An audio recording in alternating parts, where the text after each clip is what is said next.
ECHS के क्या क्या नए संशोधन अब तक हुए हैं। दोस्तों, ईसीएचएस के लाभार्थियों के लिए ईसीएचएस ने अपने पूरी ईसीएचएस प्रक्रिया में बहुत महत्वपूर्ण बदलाव किए हैं दोस्तों, जिससे अब ईसीएचएस लाभार्थियों को परेशानियों का सामना न करना पड़े और सभी लाभार्थी अपना सरलता से इलाज करा सकें। इसी क्रम में ईसीएचएस की रेफरल प्रक्रिया को बहुत सरल बनाया गया है और इस प्रक्रिया से जो लाभार्थी सिविल या पैनलबद्ध हॉस्पिटल में अपना चेकअप या ट्रीटमेंट कराना चाहते हैं, उनके लिए ईसीएचएस की इस प्रक्रिया को बहुत सरल बनाया गया है। दोस्तों, ईसीएचएस की इस प्रक्रिया में क्या क्या सुधार किए गए हैं बताने वाला हूं इस वीडियो में। परंतु दोस्तों, इससे पहले एक रिक्वेस्ट, यदि आप मेरे चैनल पर नए हैं, पहली बार आए हैं, तो अभी मेरे चैनल दे टेक्निकल ज्ञान को सब्सक्राइब कर लीजिए। चलिए देर न करते हुए शुरू करते हैं वीडियो। दोस्तों, पहले रेफरल सिर्फ 30 दिनों के लिए होता था, यानी कि 1 महीने के लिए होता था। इस छोटी अवधि में लाभार्थियों को काफी परेशानी उठानी पड़ती थी, क्योंकि ट्रीटमेंट कराने के लिए 1 महीने की अवधि खत्म होते ही दोबारा रेफरल की जरूरत पड़ती थी।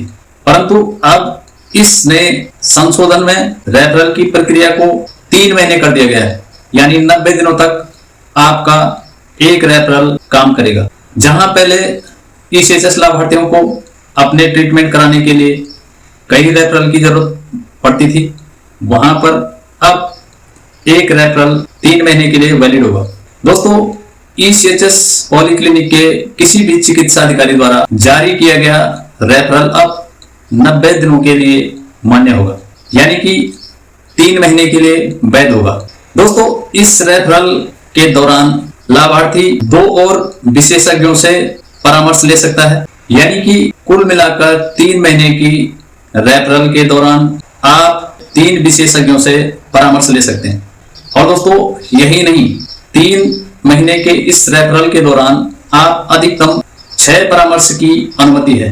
दोस्तों, पहले जब 1 महीने का रेफरल था, उसमें 3 परामर्श की अनुमति होती थी, परंतु अब इस नए नियम में 3 महीने की रेफरल के दौरान आप अधिकतम 6 परामर्श ले सकते हैं। दोस्तों, पहले सीटी स्कैन, एमआरआई और पीईटी स्कैन के लिए पहले रेफरल आवश्यक था, परंतु अब इस नए चेंज में उसी 3 महीने के रेफरल के दौरान आप अपना सीटी स्कैन, एमआरआई और पीईटी स्कैन करा सकते हैं। इसके लिए अतिरिक्त रेफरल की कोई आवश्यकता नहीं, यानी कि अगर आपकी 90 दिनों के अंदर डॉक्टर सजेस्ट करता है कि आपको इस स्पेशल इन्वेस्टिगेशन की जरूरत है, तो आप इस 3 महीने के दौरान यानी 90 दिनों के दौरान इसे करा सकते हैं। दोस्तों, यदि आपको इलाज के लिए अस्पताल में भर्ती होना है, तो आपका एक बार किया गया रेफरल जो कि 3 महीने तक वैलिड है, इस दौरान आपको अगर हॉस्पिटल में इलाज के लिए भर्ती होना है, एडमिट होना है, तो आप वो भी आसानी से कर सकते हैं। इसके लिए भी अतिरिक्त रेफरल की आवश्यकता नहीं है। दोस्तों, पहले वरिष्ठ नागरिकों को जिन्हें स्पेशल ट्रीटमेंट दिया जाता था, वह उम्र 75 के बाद तय की गई थी, परंतु अब नए बदलाव में यह उम्र की सीमा घटाकर 70 वर्ष 70 इयर्स कर दिया, यानी कि अब आप 70 इयर्स के होने पर स्पेशल ट्रीटमेंट के हकदार हैं। दोस्तों, सरकारी हॉस्पिटलों में इलाज, इस शब्द यानी सरकारी, इसके अंदर सभी एम्स संस्थान, आईएनआई, पूर्वोत्तर संस्थान, टाटा मेमोरियल हॉस्पिटल, केंद्र एवं राज्यों के अधीन सभी चिकित्सा संस्थान शामिल हैं, जिनके लिए कोई रेफरल की आवश्यकता नहीं है। तो अगर इमरजेंसी में आपको ट्रीटमेंट के लिए आपके नजदीक कोई भी इनमें से हॉस्पिटल कभी इमरजेंसी में आपको जाना पड़े, तो आपको कोई रेफरल की इसके लिए जरूरत नहीं है। नेक्स्ट डे आप जा करके अपना रेफरल बनवा करके जहां पे आप ट्रीटमेंट करना चाहते हैं वहां आप करा सकते हैं। दोस्तों, आप यहाँ स्क्रीन पे भी देख सकते हैं, आप इसे पढ़ सकते हैं। नई प्रक्रिया में ईसीएचएस ने क्या क्या लाभ आपको दिए हैं।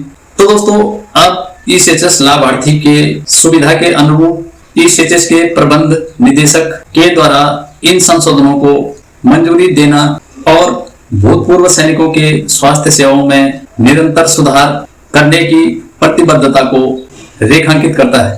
दोस्तों, इन परिवर्तनों के लागू होने से आप और हम सभी लाभार्थी एक व्यवस्थित एवं सरल स्वास्थ्य सेवा का अनुभव की उम्मीद कर सकते हैं। आई होप आपको यह इंफॉर्मेशन, यह वीडियो भी जरूर अच्छा लगा होगा। यदि अच्छा लगा तो एक लाइक कीजिए और आप मेरे चैनल देव टेक्निकल ज्ञान पर यदि पहली बार आए हैं तो अभी मेरे चैनल देव टेक्निकल ज्ञान को सब्सक्राइब कर लीजिए। मिलते हैं फिर किसी और वीडियो में, तब तक के लिए जय हिंद, वंदे मातरम, नमस्कार, थैंक्स फॉर वॉचिंग।